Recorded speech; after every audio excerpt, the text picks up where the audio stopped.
Hello everyone, welcome to the SCM Analytics YouTube channel, your go-to place for all the SCM related analytical use cases. This is Vicky here, your host, and today we have got something super exciting for you. We are diving into this video series covering all the basics related to ORM, which stands for Operational Research and Management. In this video, I plan to cover some of the main terminologies and steps related to this field. ORM is often taught in business schools. It's a very popular subject. And in this subject, professionals are actually taught to understand the managerial problem, convert them into a mathematical problem, and use the right set of tools and techniques to solve them and give the right set of recommendations to the business stakeholders. And this whole term operational research got super popular during World War II because a lot of these military operations were planned using this series of steps and these subjects. Management science and business analytics are very similar. In the world of business analytics, you have primarily three type of analytics. One is your descriptive, which I like to think as something that you could report from the data that has happened in the past or is currently happening. For example, let's say the CEO of the company comes and asks how many people are visiting my website, what are they buying, what have they bought, what is the total order value, or what is the total order value of the past. All of these are things that have already happened or are currently happening, and you have the data for it. So descriptive part basically talks about that.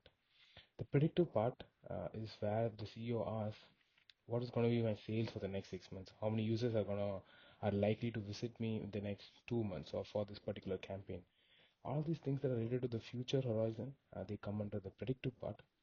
The third one is the prescriptive one. Now that you know what has happened in the past, what is happening, and what is likely to happen in the future, you're able to derive a plan. You're able to derive a series of actions that you want to take so that you get your desired result.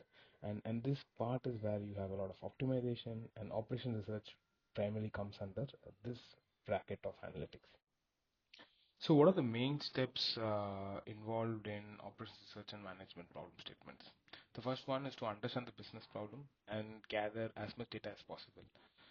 So companies often invest in this concept of data warehouse, where it's a place where you can get all sort of the actual data, and it's often regarded as the one source of truth.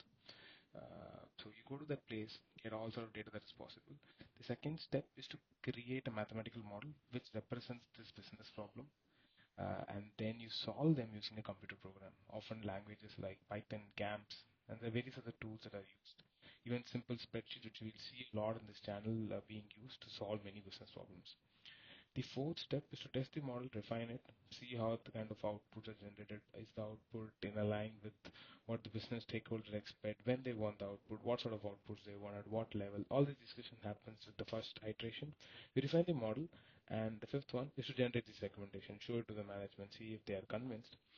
The sixth step is to develop a decision support system. So using the algorithm that you developed in the first five steps, you integrate it with the ERP systems of the company so that this process keeps get executed over a period of time so that you can generate some consumption numbers. So these are these commercial KPIs that's of interest to the business management.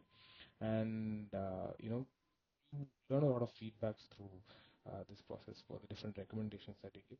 Plug them back to the first five steps of model development, and then you make a model be better over time and be more adaptive. So these are the most important steps that are involved in an ORM procedure. Thank you for watching this video. If you're new here, please subscribe to the channel and hit the bell icon so that you never miss an update. And thank you so much for watching.